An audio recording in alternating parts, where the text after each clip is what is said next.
Fala milionário, fala milionária, Emerson Almeida por aqui do canal Eu na Bolsa com você, passando para dividir o nosso estudo diário com relação ao comportamento do contrato futuro de milho na B3. E que comportamento maravilhoso esse, né?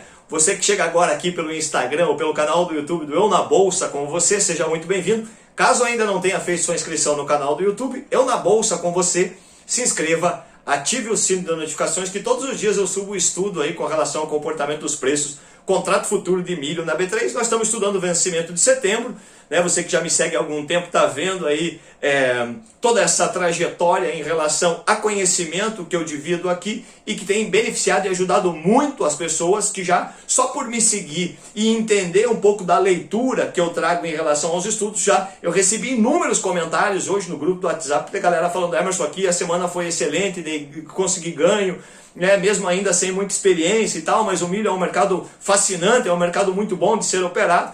E aí eu reforço, né, que o milho ainda está só começando, é um mercado pouco explorado, né? E na semana Opere Contrato Futuro de Milho, não perca essa semana Opere Contrato Futuro de Milho, dias 4, 5 e 6, o maior evento online do Brasil que trata do assunto de operações de contrato futuro de milho na B3, tá certo? Bom, a gente estava falando aí, né, que o mercado estava numa movimentação de alta, né? Eu segui comprado o máximo que pude, comprei mais hoje, e aí no final do dia eles me tiraram de certa forma, eu com muita satisfação, né? Não tem problema de eu ficar zerado esse final de semana e ver aí se na segunda-feira eu posso até, quem sabe, ir na compra de novo, né? Então, preciso que o fluxo do dinheiro me dê essa orientação, assim como deu hoje de manhã, pediu cautela. Mas logo depois, quando começou a aparecer ali o volume naquela região ali de 50,20, 50,30, o mercado deu chance aí, deu para ir com eles. E eu esperei, falei, eu vou esperar o limite do meu estudo, né? Eu tinha entre 50,40, 50,90, eu falei, 50,75 é um númerozinho bom. Tanto que bateu lá, ficou ali,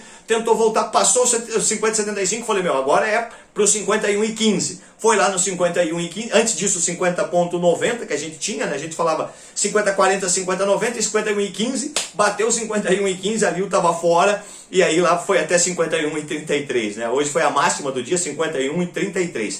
Eu falei ontem também, né? Eu falei, olha, a situação vem apontando para uma perspectiva técnica na condição de alta. Não fique achando que o preço é porque está no maior preço, significa que ele está caro. A gente não tem esse poder e nem é esse o objetivo de um trade, ficar querendo adivinhar o mercado. Você tem que fazer a leitura, gerenciamento de risco e acreditar naquilo que você está fazendo, tá beleza? Então, a gente viu o fechamento ontem, presta atenção nos números. Fechou 49,65. Hoje fez a abertura lá naquela região de 50,16, ali tocaram os 50,10. Quando passou os 50,20, aí começou toda essa história que eu já dei uma relatada aqui para vocês. Então, dessa condição a gente tinha, olha, precisa passar, falando de ontem, né? Olha, precisa passar o 49,70. Já tinha feito no after lá, mas mesmo assim eu considerei, ele nem veio perto desse número. Depois dessa região do 49,70, precisava passar os 50 redondo.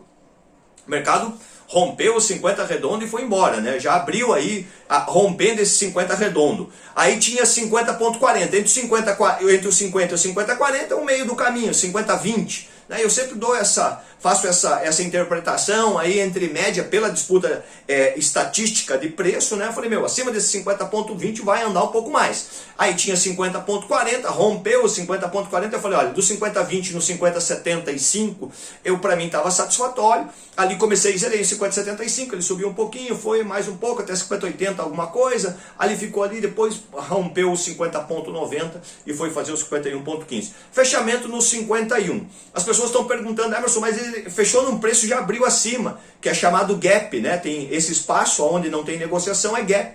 Né? E todo mundo fala, não, vai fechar o gap, vai fechar o gap. O gap foi feito para ser fechado, mas a gente não sabe em que momento que ele vai ser fechado, né?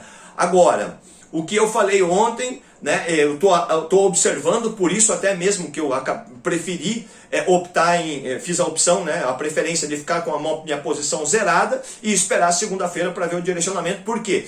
Eu falei ontem da palavra short squeeze, short vendido, squeeze correria, né? O vendido está no corner, né? Muito provavelmente está pagando para cima para poder parar de pagar ajuste, aqueles que não aguentam, porque os que sabem o que estão fazendo, e eu respeito os vendedores, estão mantendo posição e estão falando, deixa que suba que eu quero ver lá no dia 15 de setembro como é que vai estar o preço. Eu tenho caixa para aguentar, vou vender e vou segurar. né? É essa a perspectiva aí que o vendedor de hedge faz. E a indústria, na contrapartida, está olhando no mercado físico, Bida, apregoa no mercado físico preços que ela acha atrativo para ela, que é um preço um pouco mais baixo, não tem o vendedor e ela tem que pagar para cima. Para ela não pressionar o mercado de físico, ela vem comprando na bolsa. A indústria precisa fazer o hedge de proteção numa movimentação de alta. E isso faz a disputa entre o comprador e vendedor ficar interessantíssima, né? Então, eu estou muito atento a essa condição, quero saber se foi comprador final nesse movimento de recorde de volume para o contrato, desde o período que a gente tem estudado ele, aí que tem desde quando ele começou a negociar o setembro,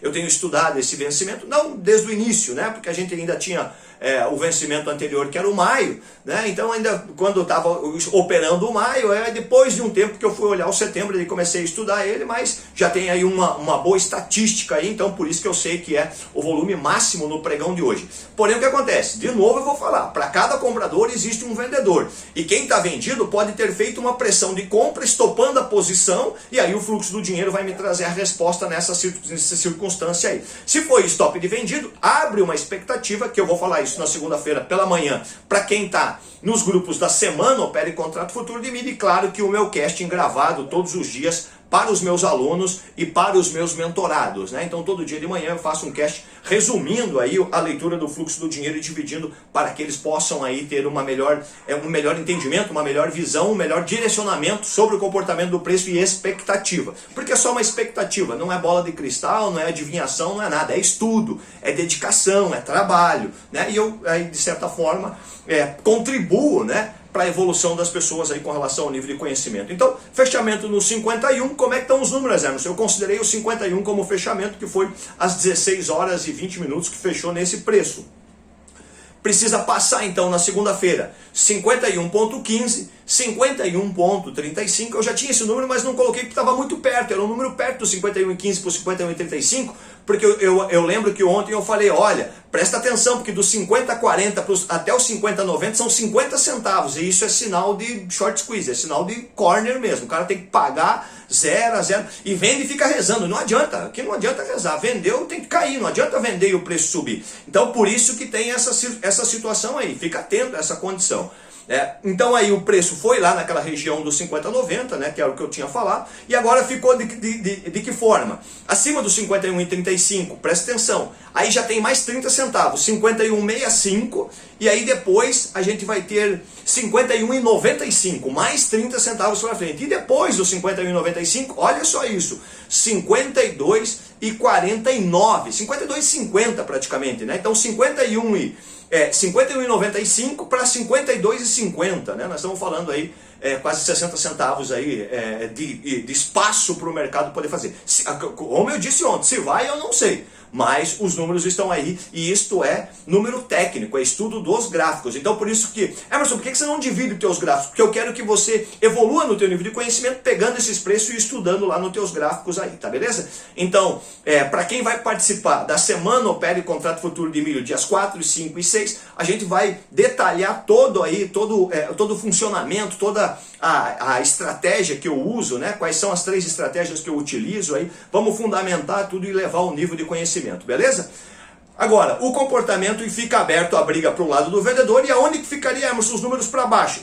O que era de alta vira suporte agora, o que era resistência vira suporte. 50.90, 50.40, 50.40, depois o 50 redondo, está escrito aqui no meu papel, e depois o 49,80. São esses os números que a gente tem aí para que o vendido aí, e duas disputas muito interessantes, para que o vendido se estabeleça. 50.40 e 49,80. Se eles colocarem nesse número, eles tomam um grande fôlego aí, e pode ser que eles aí queiram aí, desta forma, tomar a frente. Vamos ver o que o mercado nos diz aí, tá certo? Então por aqui, sextou, muito obrigado pela tua audiência, pelos teus comentários, segunda-feira tamo junto novamente. Eu na Bolsa com você, juntos investindo cada vez melhor.